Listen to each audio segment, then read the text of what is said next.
आकाशवाणी भोपाल से प्रस्तुत हैं प्रादेशिक समाचार।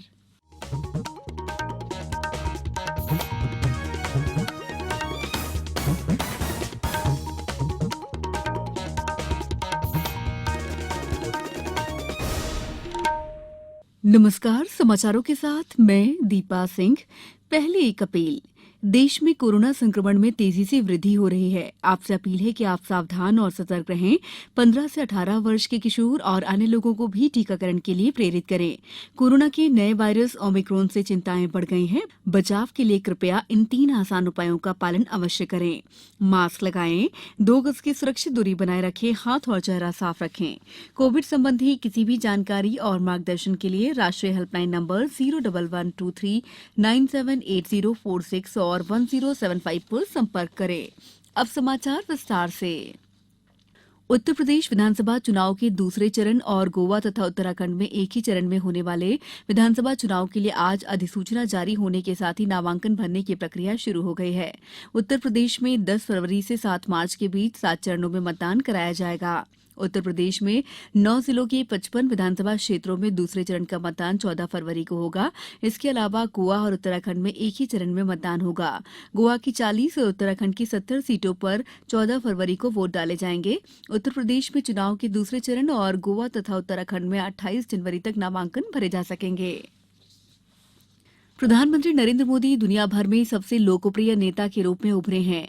अमेरिका की global leader approval tracker morning consult political intelligence के अनुसार श्री मोदी 13 विश्व नेताओं में 71% अनुमोदन रेटिंग के साथ शीर्ष पर हैं, जबकि अमेरिकी राष्ट्रपति जो बाइडेन 43% रेटिंग के साथ छठे स्थान पर हैं। जो बाइडेन के बाद कनाडा के प्रधानमंत्री जस्टिन ट्रूडो 43% और ऑस्ट्रेलियाई प्रधानमंत्री स्कॉट मॉरिसन 41% अनुमोदन रेटिंग के साथ हैं। सूचना और प्रसारण मंत्री अनुराग सिंह ठाकुर ने कहा कि ये उपलब्धि दर्शाती है कि श्री मोदी की नीतियां, कार्यशैली और गरीबों के कल्याण के लिए किए गए कार्य कितने प्रभावी हैं। उन्होंने कहा कि भारतीयों को इस पर गर्व है।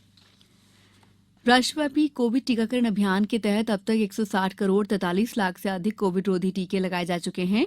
स्वास्थ्य मंत्रालय ने कहा है कि कल 70,49,000 से अधिक टीके लगाए गए। स्वस्थ होने की दर 93.5% है। पिछले 24 घंटों में 2,51,000 से अधिक लोग स्वस्थ हुए हैं। इसके साथ ही देश में कोविड संक्रमण से ठीक होने वालों की संख्या 3,60,58,806 हो गई है। भारत की पीवी सिंधु और एचएस प्रणय ने सैयद मोदी अंतर्राष्ट्रीय बैडमिंटन टूर्नामेंट के क्वार्टर फाइनल में जगह बना ली है। लखनऊ में सिंधु ने महिला सिंगल्स के दूसरे दौर में अमेरिका की लॉरेन लाम को हराया, जबकि पुरुष सिंगल्स में प्रणय ने भारत के ही प्रियांशु राजावत को पराजित कर अंतिम 8 में जगह बनाई। क्वार्टर फाइनल में सिंधु का सामना थाईलैंड की सुपनिदा कातेथोंग से होगा, जबकि प्रणय का मुकाबला फ्रांस के अनोत मर्केल से होगा। अब कुछ समाचार संक्षेप में। नई दिल्ली में आज इंडिया गेट पर अमर जवान ज्योति की मशाल को राष्ट्रीय समर स्मारक के मशाल के साथ मिलाया जाएगा। जबलपुर हाईकोर्ट ने राजधानी भोपाल के रानी कमलापति रेलवे स्टेशन के नाम बदलने के खिलाफ दायर जनहित याचिका निरस्त कर दी। जनहित याचिका पर 10,000 रुपए का जुर्माना लगाया गया।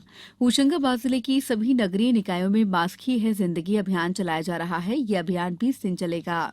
शहडोल जिले में बीते 24 घंटों में कोरोना के 108 नए संक्रमित मिले हैं। इस दौरान 72 मरीज स्वस्थ हुए हैं। बैतूल जिले में डिस्ट्रिक्ट मिनरल फंड और कोल इंडिया की 26 करोड़ रुपए की राशि से जिले में 100 से अधिक विकास कार्य होंगे।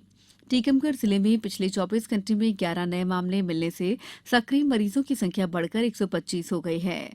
कटनी जिले के ढीमरखेड़ा क्षेत्र की महिलाओं को आत्मनिर्भर बनाने के लिए आजीविका मिशन के सहयोग से मुर्गी शेड बनाने का काम किया जा रहा है।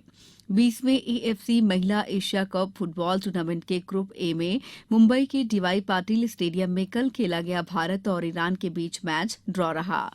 इस बुलेटिन में फिलहाल इतना ही। अंत में एक अपील, मास्क और 2 गज की दूरी, हाथ धोना भी है जरूरी। नमस्कार।